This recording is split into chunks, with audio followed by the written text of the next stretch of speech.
Drugs కేసుల director puri Jagannadh ను SIT ప్రశ్నిస్తోంది. దాదాపు 5 గంటలుగా ప్రశ్నిస్తూనే ఉన్నారు అధికారులు.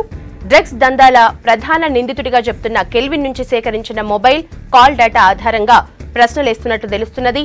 ఎన్ని కాల్స్లల్లా ఏ సెలబ్రిటీ డ్రగ్స్ మాఫియాతో ఎంతసేపు మాట్లాడిందనే దాని మీద ఆరాధిస్తున్నారు. డైరెక్టర్ పూరి జగన్నాథ్ ను సాయంత్రం 5 గంటల దాకా విచారించే అవకాశం ఉంది. పూరిని ఎక్సైజ్ సూపరింటెండెంట్ శ్రీనివాసరావు, మరో అధికారి శ్రీనివాస్ ప్రశ్నిస్తున్నారు.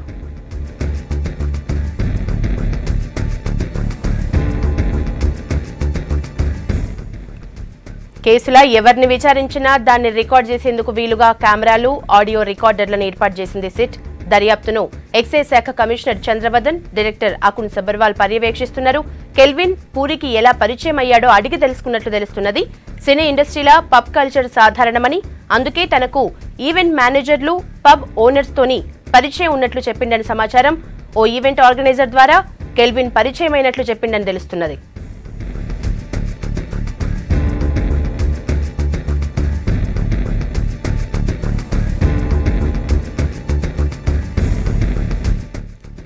విచారణ స్టార్ట్ అవగానే పూరి మొదట తన గురించి తాను ఓ అరగంట చెప్పుకున్నాడు. Puri personal life, cinema industry, drugs వ్యవహారం ఇలా 3 కోణాలల్లా అధికారులు ప్రశ్నిస్తున్నట్లు సమాచారం. డ్రగ్స్ వ్యవహారంలో మొత్తం 12 మంది సినీ ప్రముఖులకు నోటీసులు ఇచ్చింది సిట్. రేపు హీరోయిన్ చార్మి, ఎల్లుండి ముమైత్ ఖాన్, 22న క్యారెక్టర్ ఆర్టిస్ట్ సుబ్బరాజు, 23న శాంకే నాయుడు, 24న హీరో రవితేజ విచారణకు రావాలని నోటీసులో చెప్పింది సిట్. ఇక 25న ఆర్ట్ డైరెక్టర్ చిన్న, 26న నవదీప్, 27న తరుణ్, 28న తనీష్ నందులను విచారించనున్నారు పోలీస్ అధికారులు.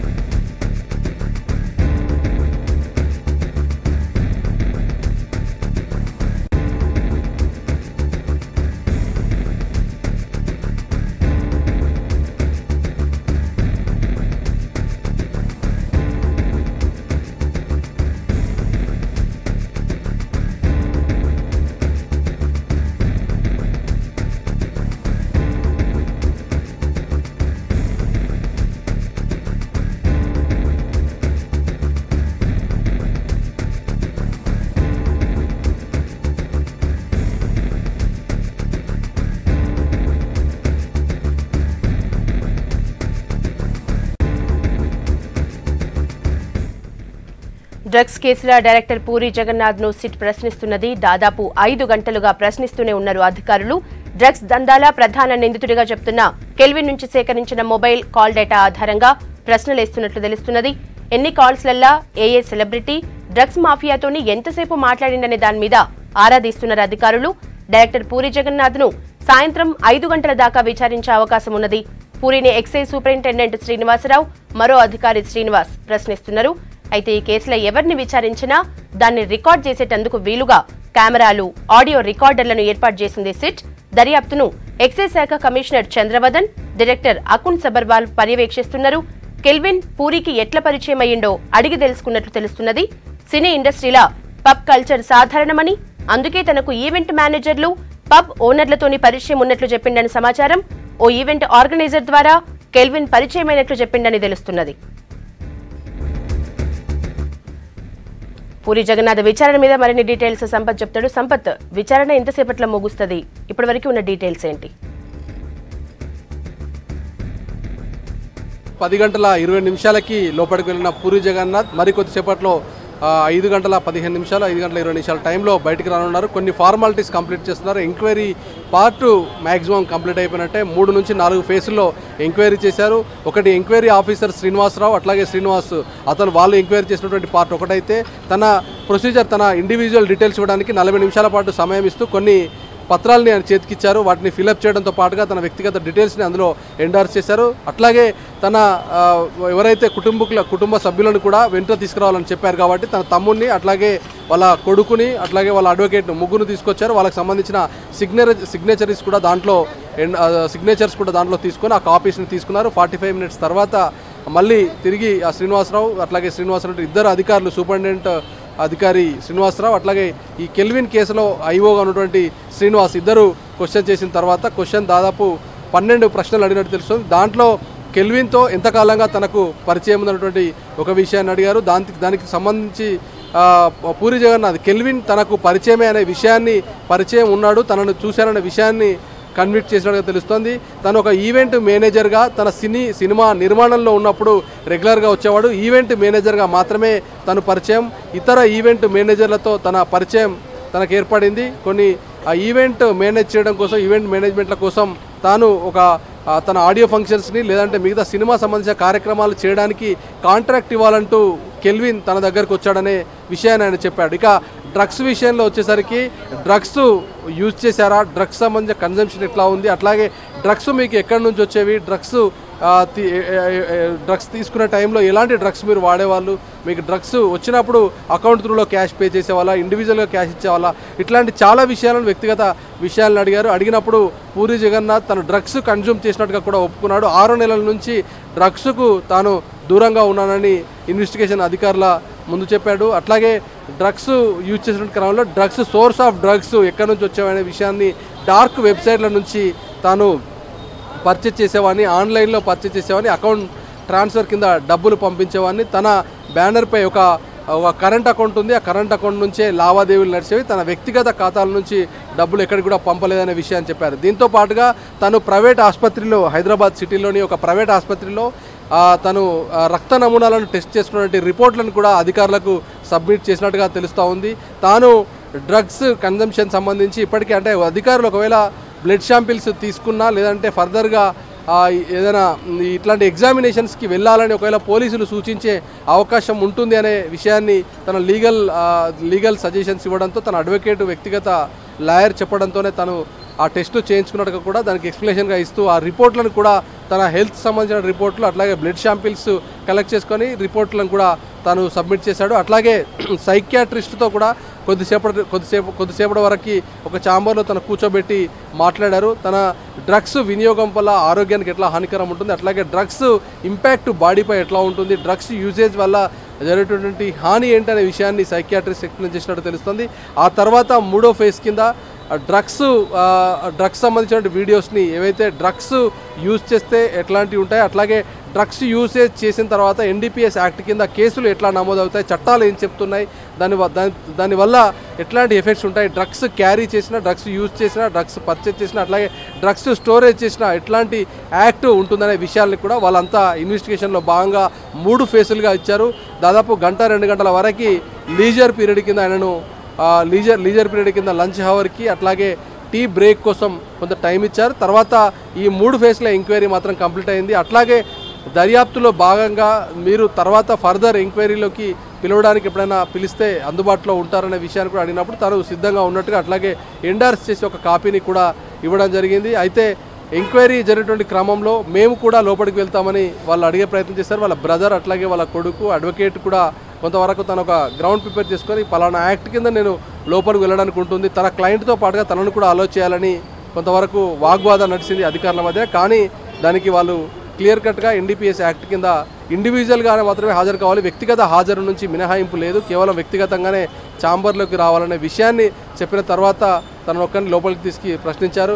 ఏదేమైనా టాలీవుడ్కు పూరి జగన్నాథ్ క్వశ్చనింగ్తో ఒక జిలకన చెప్పొచ్చు. ఎందుకంటే ఇప్పటి వరకు టాలీవుడ్ ప్రముఖులు ఎవరు కూడా డ్రగ్స్ కేసులో కానీ డ్రగ్స్ కేసు వివాదంలో ఇంతవరకు తెరపైకి వచ్చి హాజరైంది లేదు. ఏదైనా కానీ ఎప్పుడైనా కానీ ఏవైనా క్రిమినల్ యాక్టివిటీస్ కానీ క్రిమినల్ కేసులు కానీ లేదంటే మిగతా ఇష్యూస్లో మాత్రమే ఆ కేసుల్లో భాగంగా హాజరైనటువంటి ఇన్సిడెంట్లు గతంలో బంజారా హిల్స్, జూబ్లీ హిల్స్ లాంటి పోలీస్ స్టేషన్లో ఉన్నాయే తప్ప ఇట్లాంటి దర్యాప్తు అధికారులు పిలిపించి మరీ క్వశ్చన్ చేసి ఒక రోజంతా ఒక సినీ సెలబ్రిటీస్ని పిలిపించి క్వశ్చన్ చేసిన ఇన్సిడెంట్లు లేవు. బహుశా ఇవన్నీ ఎవిడెన్సెస్ని కలెక్ట్ చేశారు కాబట్టి, ఎందుకంటే ఈ మొత్తం ప్రొసీజర్ నడిచేటప్పుడు అంతా కూడా వీడియో రికార్డింగ్ ప్రొసీజర్ ఫాలో అయ్యారు. ఎందుకంటే ఎప్పుడైనా కానీ దర్యాప్తు చేసే క్రమంలో ఇండివిజువల్ అటాకింగ్లో ఇండివిజువల్గా దర్యాప్తు చేసే టైంలో, ఎందుకంటే ఇప్పటి వరకు దర్యాప్తు చేయడానికి గ్రౌండ్స్ ప్రధానంగా కెల్విన్ కాల్ డాటా అట్లాగే తనకు దగ్గర ఉన్నటువంటి ఇన్ఫర్మేషన్ తీసుకున్న తర్వాత ఆ ఇన్ఫర్మేషన్ బేస్ చేసుకొని ఫలానా గ్రౌండ్ కింద ఫలానా దాని కింద మిమ్మల్ని పిలిచామని చెప్పారు. ఇక్కడికి వచ్చిన తర్వాత కూడా ఇన్వెస్టిగేషన్ అధికారులు తన ముందు వాళ్ళతో కెల్విన్తో దిగినటువంటి ఫోటోగ్రాఫ్ని షో చేశారు. అట్లాగే కెల్విన్తో మాట్లాడినటువంటి కాల్ డాటాను ప్రూవ్ చేశారు. అట్లాగే అతను ఇచ్చినటువంటి స్టేట్మెంట్ రికార్డ్స్ని కూడా కొన్నిటిని పూరి జగన్నాథ్కు చూపించి దానికి తన సమాధానం ఏంటి అనే విషయాన్ని కూడా అడిగారు. దానిపైన కూడా పూరి జగన్నాథ్ ఎక్స్ప్లెనేషన్ ఇచ్చుకున్నారు. ఏదేమైనా ప్రైమరీ స్టేటస్గానే ఈ ఎంక్వైరీ పార్ట్ ముగిసిందని చెప్పవచ్చు. ఎందుకంటే ఫర్దర్గా దాదాపు 40 మంది సెలబ్రిటీల లిస్ట్ తయారు చేశారు కాబట్టి 12 మంది మాత్రమే ఇప్పటివరకు 8 నుంచి 12 మందికి మాత్రమే వాళ్ళకు నోటీసులు జారీ చేశారు. అందులో భాగంగా మొదటి వాడిగా పూరి జగన్నాథ్ హాజరయ్యారు. దీనిపైన ఈ ఇన్వెస్టిగేషన్ కంప్లీట్ అయిన తర్వాత మనకున్న సోర్సెస్ని బట్టి వాళ్ళ బ్రదర్తో వాళ్ళతో మాట్లాడినప్పుడు 6 గంటల సమయంలో దీనిపైన మీడియా సమావేశం పెట్టి కూడా మేము క్లారిటీ ఇస్తాం. ఇందులో మేము నిందితులుగా హాజరు కాలేదు, అక్యూజ్డ్ కింద మేము హాజరు కాలేదు, కేవలం విక్టిమ్స్ కింద అట్లాగే పరిచయాలు ఉన్నాయి కాబట్టి దర్యాప్తు అధికారి మమ్మల్ని 67 NDPS యాక్ట్ కింద దర్యాప్తుకు హాజరు కావాలి, సహకరించాలి, అనుమానాలు ఉన్నాయి, అట్లాగే ఆరోపణల బేస్ చేసుకొని మాత్రమే ఎంక్వైరీకి హాజరు కమ్మన్నారు తప్ప మేము అక్యూజ్డ్ లిస్ట్లో లేము అనే విషయాన్ని వాళ్ళు ఫోన్ లైన్లో చెప్పే ప్రయత్నం చేశారు. చూడాలి 6 గంటలకి ఒకవేళ ప్రెస్ మీట్ పెట్టి తాను విషయాలు చెప్తే ఏమేమి చెప్తారన్నది చూడాలి. ఎక్సైజ్ అండ్ ఎన్ఫోర్స్మెంట్ అధికారులు మాత్రం మొత్తం తాము ఏదైతే ఇన్వెస్టిగేషన్ చేసినటువంటి దాన్ని మొత్తం కూడా ఇన్వెస్టిగేషన్ చేసిన దాన్ని లిస్ట్ అవుట్ మొత్తం కూడా దాన్ని ఒక కాపీస్ కింద ఫైండ్ అవుట్ చేశారు. దాన్ని ఇప్పటివరకు ఉన్నటువంటి 14 మంది అరెస్ట్ అయిన టైంలో డిఫరెంట్ ఎఫ్ఐఆర్లు అయ్యాయి కాబట్టి క్యుములేటివ్గా ఒక ఎఫ్ఐఆర్ను కేంద్రీకృతమై ఒక ఎఫ్ఐఆర్ను నమోదు చేసి ఛార్జ్ షీట్లు దాఖలు చేసిన టైంలో కోర్టుల్లో ఛార్జ్ షీట్ దాఖలు చేసిన టైంలో వీళ్ళ సంబంధించినటువంటి స్టేట్మెంట్లను వీళ్ళు ఇచ్చినటువంటి వాంగ్మూలాలను కూడా అందులో పొందుపరిచి సీడీలను కూడా కోర్టు ముందు సబ్మిట్ చేస్తాం. ఇవన్నీ కూడా తమకు కేసును బలం చేయడానికి, కేసులను బలం చేకూర్చడానికి NDPS యాక్ట్లో అరెస్ట్ అయిన వాళ్ళను ఫర్దర్గా కన్విక్షన్ పడాలంటే ఇవన్నీ ఎవిడెన్సెస్ తమకు యూజ్ అవుతాయి అనేది అధికారులు చెప్తున్నారు. దీని తర్వాత ప్రొసీజర్లో కూడా మిగతా యాక్ట్రెస్ని అట్లాగే డైరెక్టర్లు, ప్రొడ్యూసర్లను వాళ్ళందరి స్టేట్మెంట్లు కూడా రికార్డ్ చేసిన తర్వాత సేమ్ ప్రొసీజర్ను ఫాలో అయ్యే అవకాశం ఉన్నట్టుగా చెప్తున్నారు. ఇక మొదటి నుంచి పూరి జగన్నాథ్ డ్రగ్స్ వాడడమే కాకుండా డ్రగ్స్ను వేరే వాళ్ళకి అడిక్షన్ కావడానికి, అంటే ఒక వ్యాపార దృక్పథంతో కాకుండా బిజినెస్ యాంగిల్లో సేల్ చేయడమో పర్చేస్ చేయడమో కాకుండా వేరే వాళ్ళు అడిక్షన్ చేయడానికి, అంటే వేరే వాళ్ళకి డ్రగ్స్ తన దగ్గర ఉన్నటువంటి వాళ్ళు చార్మి కావచ్చు, ముమైత్ ఖాన్ కావచ్చు, మిగతా సంబంధించిన సహా నటులు కావచ్చు, తన ఫ్రెండ్ సర్కిల్లో కావచ్చు, వాళ్ళందరూ డ్రగ్స్ యూజ్ చేయడానికి పూరి జగన్నాథ్ తాను సహకరించాడు. వాళ్ళను డ్రగ్స్కి అడిక్షన్ కావడానికి కారకునిగా దీంట్లో ఫైండ్ అవుట్ చేసినట్టుగా పోలీస్ అధికారులు చెప్తా ఉన్నారు. సో ఆ యాంగిల్లో కూడా క్వశ్చనింగ్ చేశారు. దానిపైన కూడా పూరి జగన్నాథ్ మొత్తం విషయాలు చెప్పినట్టుగా తెలుస్తుంది. పూర్తి స్థాయిలో ఒక కోఆపరేటివ్ మెథడ్లోనే, కోఆపరేటివ్ వాతావరణంలోనే ఇన్వెస్టిగేషన్ జరిగిందనే చెప్తున్నారు. స్మూత్ వేలోనే పూరి జగన్నాథ్ అన్నింటికీ సమాధానాలు ఇచ్చాడు, సహకరించాడు, బాగానే సహకరించాడు. తమ అడిగినటువంటి సమాధానాలను ఎక్కడ కూడా వాళ్ళు క్రాస్ చేయడం కానీ లేదంటే యారగెన్సీ కానీ ప్రదర్శించలేదనేది అధికారులు మనకు ఆఫ్ ది రికార్డ్ చెప్పాడు. సో మొత్తానికి ఈ స్టేట్మెంట్స్ అన్నింటినీ రికార్డ్ చేసిన స్టేట్మెంట్లను వాటన్నింటినీ కూడా దాని ముందు పెట్టారు. తర్వాత ఫైనల్గా ఎంక్వైరీ అయిపోయిన తర్వాత excise and enforcement director Akun Sabharwal దగ్గరికి వచ్చి ఆయన వ్యక్తిగతంగా హాజరై తాను సంతకం పెట్టడంతో పాటుగా నెక్స్ట్ ఫర్దర్ ఎంక్వైరీకి హాజరు కావడానికి ఎప్పుడైనా కానీ రావడానికి సిద్ధంగా ఉన్నట్టుగా దాన్ని చెప్పడం జరిగింది. ఏది ఏమైనా డ్రగ్స్ కేసుల్లో ఇప్పటి వరకు దాదాపు ఏడాది డాటా తీసుకుంటే 27 వరకు కేసులు నమోదయ్యాయి. డిఫరెంట్ అది గాంజా కావచ్చు, LSD కావచ్చు, MDMA కావచ్చు, అట్లాగే కొకైన్ లాంటి, హెరోయిన్ లాంటి డ్రగ్స్ కావచ్చు.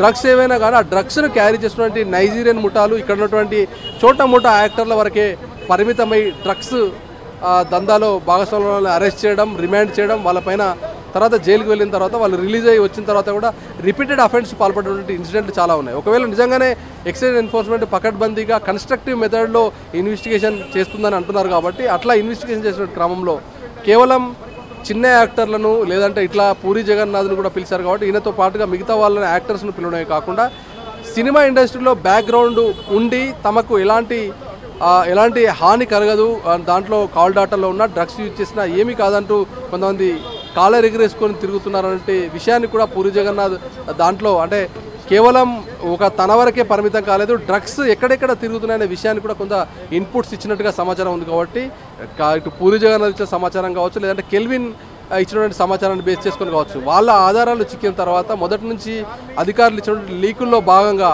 సినిమా ఇండస్ట్రీలో పేరు మోసిన నిర్మాతలుగా సొంత బ్యానర్ల మీద సినిమాలు తీస్తూ కోట్ల రూపాయల బిజినెస్కి వేదికైన వాళ్ళు, అట్లాగే వాళ్ళ కనుసన్నల్లో ఇండస్ట్రీని నడిపిస్తున్నారని పేరున్నటువంటి వాళ్ళు ఎవరైతే ఉన్నారో వాళ్ళకి సంబంధించిన పుత్రరత్నాలను మాత్రం ఇందులోకి రాకుండా ఈ రాకెట్ నుంచి ఇన్వెస్టిగేషన్ యాంగిల్లో వాళ్ళకు నోటీసులు జారీ కాకుండా పైరవీలతో అట్లాగే ఇన్ఫ్లుయెన్స్ చేసి అడ్డుకుంటారంటే ఒక ఆరోపణ ఉంది. కాబట్టి ఆ ఆరోపణలకు విమర్శలకు దూరంగా excise and enforcement department enquiry సాగించాలనేది అంతా కోరుకుంటారు. సినిమా ఇండస్ట్రీ వాళ్ళకి సంబంధించిన దాంట్లో కూడా ఇప్పటివరకు పూరి జగన్నాథ్ బ్రదర్స్ కానీ వేరే వాళ్ళతో కానీ ఆఫ్ ది రికార్డ్లో మాట్లాడినప్పుడు వాళ్ళు పదే చెప్తున్న విషయం ఇదే.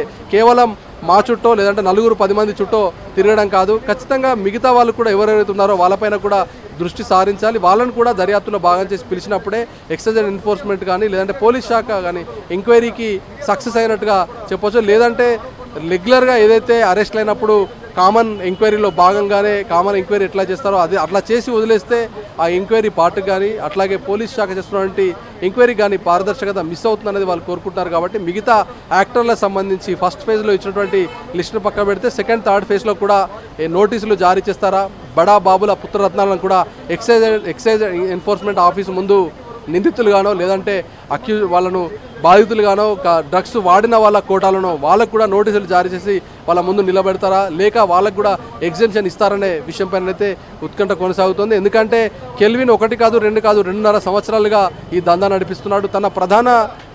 ప్రధానంగా తన టీంను దాదాపు ఈ 13 మంది టీమ్స్ను హాట్స్పాట్లుగా ఏర్పాటు చేసుకొని స్కూళ్ళకి ఎట్లా సప్లై చేయాలి, ఇంజనీరింగ్ కాలేజ్కి ఎట్లా సప్లై చేయాలి, పేజ్ 3 సంబంధించిన వాళ్ళకి ఎట్లా సప్లై చేయాలి, సెలబ్రిటీలకు, సినిమా ఇండస్ట్రీలకి, బిజినెస్ మెన్లకు వీళ్ళందరికీ ఎట్లా సప్లై చేయాలంటే ఒక ట్రాక్ రికార్డ్ ఏర్పరచుకొని ఒక నెట్వర్క్ని ఏర్పాటు చేసుకొని 8 హాట్స్పాట్లను హైదరాబాద్ సిటీలో ఏర్పరచుకున్నారనే విషయాన్ని కన్ఫెషన్ స్టేట్మెంట్లో తాను ఒప్పుకున్నాడు. కాబట్టి ఆ కన్ఫెషన్ స్టేట్మెంట్ బేస్ చేసుకొని ఆ కాల్ డేటాను బేస్ చేసుకొని తనకున్న పరిచయాలు అట్లాగే ఎవరెవరితో మాట్లాడారు, ఎక్కడెక్కడైతే డ్రగ్స్ సప్లై అయిందో వాళ్ళందరినీ కేంద్ర బిందువు చేసి అందరినీ డ్రగ్స్ కేసులో భాగంగా ఇన్వెస్టిగేషన్కి వాళ్ళను ఎక్సైజ్ అండ్ ఎన్ఫోర్స్మెంట్ ఆఫీస్కు పిలిపించాలనేది వాళ్ళు కోరుకుంటున్నారు. చూడాలి అంటే పూరి జగన్నాథ్ అండ్ ఇంకా మిగతా సంబంధించిన వాళ్ళు 8-12 మంది వరకు ఫోకస్ పెట్టి ఎంత స్పీడప్గా నోటీసులు జారీ చేసి ఎంత స్పీడప్గా వాళ్ళని ఎంక్వైరీకి పిలిపించారో అంతే స్పీడప్గా మిగతా సంబంధించినటువంటి నటీనటులు కానీ అట్లాగే అగ్ర హీరోలుగా సినిమా వారసులుగా సినిమా ఇండస్ట్రీలో కొనసాగుతున్న వాళ్ళని కూడా పిలిపిస్తారా లేదా అన్న విషయంపైన క్లారిటీ రావాలంటే మనకు కొంతకాలం మరో 2 వారాల పాటు లేదంటే వారం పాటు ఆగాల్సింది. ఎందుకంటే ఆగస్టు 2 వరకు ఎంక్వైరీ పార్ట్ కొనసాగుతుంది. కాబట్టి ఇప్పటివరకు నోటీసులు జారీ చేసిన వాళ్ళు 8-12 మంది వరకు వీళ్ళంతా కూడా ఆగస్టు 2 వరకు డెడ్ లైన్ పెట్టారు. కాబట్టి ఆగస్టు 2 తర్వాత ఈ ఒకసారి ఫస్ట్ ఫేజ్ అయిపోయిన తర్వాతనే సెకండ్ ఫేజ్ ఎంక్వైరీ నోటీసులు ఇస్తామంటున్నారు. కాబట్టి ఆ నోటీసులు అప్పుడు ఇస్తారా లేదంటే వీళ్ళతోనే సరిపెట్టి ఎంక్వైరీ పార్ట్ని కంప్లీట్ చేస్తారా చూడాలి. మరికొద్దిసేపట్లో పూరి జగన్నాథ్ బయటికి రానున్నారు. ఎంక్వైరీ కంప్లీట్గా పూర్తి అయిపోయింది. ఎంక్వైరీ అయిపోయిన తర్వాత 5 గంటల సమయంలో వచ్చేటప్పుడు క్లోజింగ్గా తన స్టేట్మెంట్స్ రికార్డ్ చేసుకోవడంతో పాటుగా వచ్చిన వాళ్ళ సాక్షుల వాంగ్మూలాలను సేకరించారు. ఇన్వెస్టిగేషన్లో ఫర్దర్గా ఏదైనా డ్రగ్స్ కేసులో ఎంక్వైరీలో భాగంగా పిలిచినప్పుడు అందుబాటులో ఉండాలి. అట్లాగే కొన్ని సాధారణంగానే బెయిల్స్ ఇచ్చినప్పుడు కానీ ఎంక్వైరీకి హాజరైనప్పుడు కానీ రెగ్యులర్ ప్రొసీజర్లో కొన్ని నిబంధనలు ఉంటాయి. ఇతర దేశాలకు వెళ్ళొద్దని కానీ లేదంటే తమకు ఎప్పుడైనా ఎంక్వైరీకి పిలిచినప్పుడు అందుబాటులో ఉండాలని కానీ లేదంటే ఈ డ్రగ్స్ సంబంధించిన యాక్టివిటీస్లో ఎట్లాంటి సమాచారం ఉన్నా కానీ తమకు చేరవేయాలనే విషయాన్ని ఏదైనా ఇట్లాంటి credible information related to case ఏదైనా మినిమల్ గ్రౌండ్స్ రెగ్యులర్గా ఉన్నటువంటి గ్రౌండ్స్ కింద కొన్ని గ్రౌండ్స్ను బేస్ చేసుకొని ఒక కాపీని తయారు చేసి ఆ కాపీలో తన ఎండార్స్మెంట్ని తీసుకొని మరికొద్దిసేపట్లో బయటికి పంపించున్నారు. మనకున్న సోర్సెస్ ప్రకారంగా పూరి జగన్నాథ్ ప్రెస్ మీట్ కూడా కండక్ట్ చేస్తామని చెప్పినట్టుగా తెలుస్తుంది. సో ప్రెస్ మీట్ కండక్ట్ చేస్తే ఆయన ఏ విషయాలు చెప్తారు, ఎంక్వైరీకి సంబంధించిన పార్ట్స్ చెప్తారా లేదంటే పోలీస్ అధికారులు ఆయనకి ఎట్లాంటి ఇన్స్ట్రక్షన్స్ ఇచ్చారు, లేదంటే తనను అందులో దోషిగా ఏమైనా నమోదు చేశారా లేదంటే బాధితుల కింద చూసారా, ఎట్లా ఎంక్వైరీ చేసిన విషయాలపైన పూర్తి స్థాయిలో పూరి జగన్నాథ్ కొద్దిసేపట్లో క్లారిటీ ఇచ్చే అవకాశం కూడా ఉంది. Over to you. Thank you Sampath.